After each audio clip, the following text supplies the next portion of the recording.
Assalamu alaikum warahmatullahi wabarakatuh. Daawwattoota fi hordoftoota keenya. Assalamu alaikum warahmatullahi wabarakatuh. Akuno deebinee arra akkuma isin jettanitti mana baaritti deebi'eeti mana baarii Mahamad Adam wajjin argama. Artii Mahamad Adam wajjin argama randana. Mahamad Adam jaboo natti aareeran fakkaatti. Gartee isa kanaas asuma waliin mana ana keessa jirruutiin asii gartee hanguma isaanii jalan raayibsatti biraa badee beekute. Bakka irratti isii baaseedhaan Kadiirii fi Mahamad Adam wal loluu turanii mata Adamis nan baafne Kadiirillee nan baafne ani ifumati yaa rabbumaatu gartee baasan dirmachuu isaan warra mana keessa jiru osoo hin sodaatin dirmachuun kottee alaa dhuftu sana keessa gartee miti namni harkaan jiru fa'aa jira natti namni osoo hin buuneen baafadhayyee ka'ee baafadha malee tararratti jiboo loluu dangaa siif Kadiir. Tanarratti naa fi Kadiir walitti hambifne barra. As keessa waliin jirra mucaan kun akkamitti dhiiroo gurbaan kun dhufee baasaa jarri haa amantumaa dhabiran ganaadha akka nama siyaasaadhaaf baar kana bira galeennaa taati dubbiini akkamatti kana na godha jeetiin Kadiir sumaaf baasee jaan usu inni siif baasee hatticha jaa ilaa gabarraa harkaan wali kutuu geenyu takkatti. Duraan baduu saniif sitti aaree anilleeni atilleen akkuma keessatti baatee akkati yaadde sanitti anilleen hin yaadne alhamdulillah baga rabbiin si deebise ummata jalaa deebinee mana baar kanatti deebi'ee rabbi alhamdulillah as waliin jirra duraanis akkuma duraan hojii lafa jalatti as keessa waliin haasaa turre jirtee miti yeroo kanaa akka goonu waa hunduu waliin marachaa turre bi'a. Awwaala duraa hoggumaatti dura dhuftu sanuu gartee miti anumaa gartee anaa sirraa'ee jiru dhufte jaallatummaanuu. Anaa waa hunda gartee miti sirraa'ee dimokiraasii harkatee gartee nama mana hidhaa tokko keessa namni akka ture wanti harkatee horiyyaa harkatee bar gabbee ol deebi'uu kan danda'u gartee miti. Anammoo akka nama gartee mana ifii jiru nama mana hidhaa jireenya qofa qabanii miti isaan. Nama akka nama mana ifirraa ka'ee gartee mana haalaaf ibbaa dhaqee bakka san keessatti jiretti hin beekamu malee kanuma keessa immoo uummanni garee sheeyitaanaa dhuftee makiinaa sanatti harka buuftee makiinaa sana caccabsitee miti kana keessa makiinaa bari akkana caccabsachuu dhagaan kaa diinee fi bal'oo namni biraallee kaa magaalaa nama hodduutu bar namoota irraa namni hodduu dhufee miti namni hodduu kana keessa hayi oggoo asin harkan. Anaa eeggata baadhiidhaa jettu. Anaa jaraa hojjetee wanta jiru na harkanii miti. Arra makiinaa baara irra dhufanii jajjabsanii. Deeggartaas kun baara jedhanii hangumaatti ijoollee laagabbaatu ni eegansa namaa wartee miti. Kadiirnaa quban qabu. Ambar gurbaatu baasee akkamitti na duubaa baafta. Ana amantii dhabe. Akkamitti kana nagoota jeetiin hin bar. Gurbaan waliin kunneemo gurbaan anaa miti siif baasee jaa ani siif baasee jaa. Ani sin kun dinuu nan baafne arra kuno akkuma ani fin beetanitti arrallee deebi'eetiin jira mana baar Sufyaanitti argama. Baar jechuun ija teenya gurra keenya nama beekaa keenya nama bira galanii gartee miti beekumsaas irraa dabalatanii nama gartee waan adda addaa irraa laalanii akkasumatti bileen teenyifatee haalleen rabbi urmii adeerisu.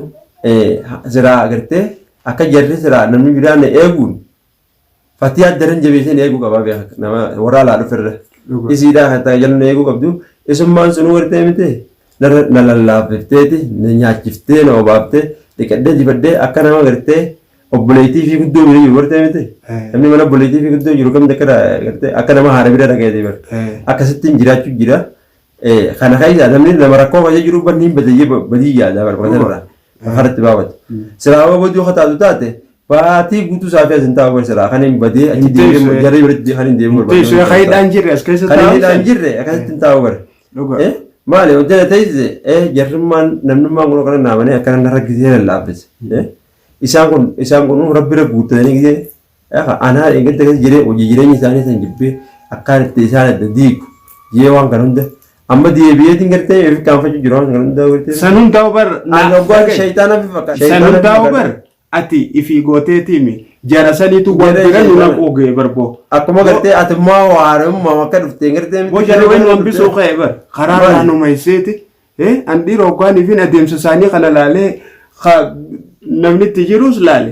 dhiiroo magaalaan tun guutuun akkanuma jirti moo akkana yoo taate kiin itti as keessa namaa hojii jiraadhu ni hin jirtu anduula akkanaa kana hin beeku eessuma ummata kana rabbiin harka na naqee ujee bar namni gartee haaree olumaan itti sanuma wal harkatanii baafatanii bar malee nama haaree akka dhufetti gartee harka isaan seenu san gartee mee san duraanis nama gartee magaalaa sana keessa ni deebisan ni beekan nama warra magaalaa sana keessa ture. hijji isaanii ni beekani waan isaan dalagan namni guyyaa tokko waa sirraa biraa miti nama haaree gartee miti ka telefoona harkaan qabne ka qarqara walee akhbaara adda addaa akkuma isaan godhan taa'e namummoo gartee isaan waan hoggaa waan fidatan jimaa isaanii bitanii fi hoggaa bobbaanii hojii bobboo san malee namni biraa isaanii wajjin ta'u namni tokko rakkatu malee gartee miti hin ballattuu yaa gartee miti rakkumaatu osoo karaa diriiraa osoo deemu jirtu bira haraan rakkattee anis gartee haajuma biraa akkuma dalagatte hin jarri akka itti finna hambisan illee beekan maali waan kana hundaa'u ammaan tanaan bayyana jechuudha akka nama gartee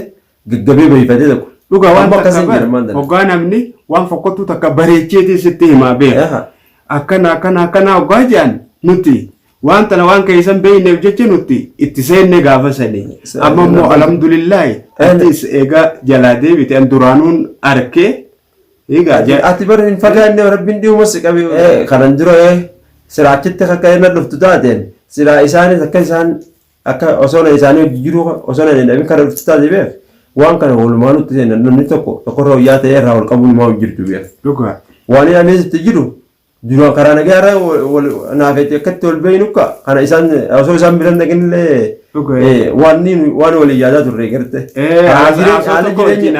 haalli jireenyaa waaddu nama yaachisaa beek jireenyuma kanaatti osuma oofu najjaar warra shiraa kana gartee miti abbaan shiraa guddaan isaa najjaar waliin dhufiti antana rabbi alhamdulillah rabbiin namni tokko kan tokko godhan jiru karaa najjaar ganaa irraa deebiitiin jira najjaaruma sanuu ganaan deebisee itti amansiisaa narraa akka fakkeenya godhatan najjaariif hammaqee illee as deebiinii sheetichisan harka keenya fidan inshaallah isni rabbii haala qaatin ni goonaa ni goonaa du'aa illee itti goonee akkaanitti illee karaa namni rabbii hojii jiru fi namni shaytaan hojii jiru wayi takka ifaa barsiisu rabbiitu gubbaadha rabbummaan itti haayimu karaa isaan jiran kan karaa sirriirra jirtanii tana suuta illee mareenne suuta illee kaanutis mala kana karatti finnu ni beekna inshaallah isaanis hanga ol baanii kaaganii ammoo booddee isaanii arguuf jiraatanii inshaallah waa hundaafu namni tokko godhan jiru isaan kana du'aaidhaaf goonee fiiti asii ni deebinaa ni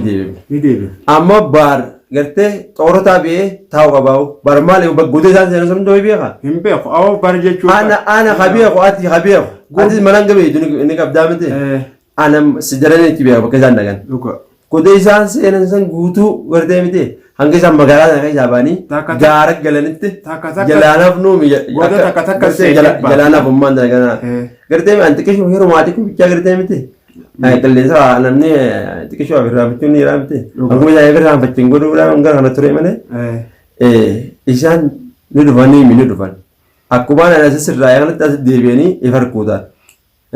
Qamaan finna boo kana ummata mujrim gurbuma nama gaarii kana awwain akkana see booti isaan kan osoo kana beekanii gartee miti ana habaar hin beeknillee waan kana naqanii beek egaa awwa ummata honjarri kana jala rabbi jazaa isaanii rabbi hafaluuf akkasiin nama isaanii hojii duulee as deebi'ee karaa sanarraa dammaqee namni bayyanata irraa garagale duula biraa sirra kaasanii deemanii si barbaadan najjaaree fi maqaan barbaadu garee isaanii nama warra isaanii hojii deemu hundaa beekateen maqaa isaanii dhabuun barbaadu. Hangaan dhaqee gartee qaqqabee bakka sana fidutti. Maqaa isaanii asirratti hin dhawanii. Maqaa isaanii isaanittuu guruun kun maqaa isaanii. Isaan san hundaa wartee tokkoon hin jalaa qaqqabee abaluu qottu jedhee telefoonumatti dheetii yaama tokkoon hin jalaa yaama. Jalaan as garagalchi isaan hundaa'u. Maqaa eebiin jalgoo qabaafan akka isaan malanii hin beekanu. Isaanuu bara shakkirra jiranii bara amma. Sawwal shakkii damsa. Shakkii akkamantis viidiyoo isaa maraan keessatti yookaan ilaala akkan harkaan walitti deemanii. Ganaadha namni karaa fi karaa irraa gideechi biyee jiru bar namni dafee jira harka wayyaadhaa miti. Hangam takka gartee addunyaa kanarra jiraannaa yee sochii yaadini osoo jiru hanga rabbiin jiraachisoo beektaa. Kanumarraa osoo shira namatti yaaduun taane. Osoo shira namatti yaaduun taane. Dafanii osanii baar gartee qaama isaa jiraachuu turan fatee harka isaa nyaachuu turan. Aarachi deebi'anii osoo akkasiin na dura beekanii barra dura akkasiin beekaniiru. Saboo zamana kana namoota wajjin nyaatteetu si nyaata barni beekta. Haadha waa osoo na dura akkasiin beekanii as deebi'anii akka gartee eefiifillee isaan irratti hojii jireenya isaanii jibbanii akka dhalillee gartee isaan kana hojii waan kana hojjedhu nu godhuun isaanii waan akka malee rabbiin tana tajaajilarte isaaniin gaafata isaaniif hin dhiisa qaaliin isaaniin gaafata. Rabbi alhamdulillah eega waliin dhufne waliin jirra waa hundaa waliin mari'anneeti baarii fi fatiyaa bal'oo wajjin diinee wajjin dhaabbannee uummata kana godee isaan jiranii as guurre qabnee wallahi magaalaa tana qabbaneessu teenya inshallah tanaafuu hordoftoota fi daawwattoota keenya assalamu alaikum wa rahmatullahi wa barakatuh.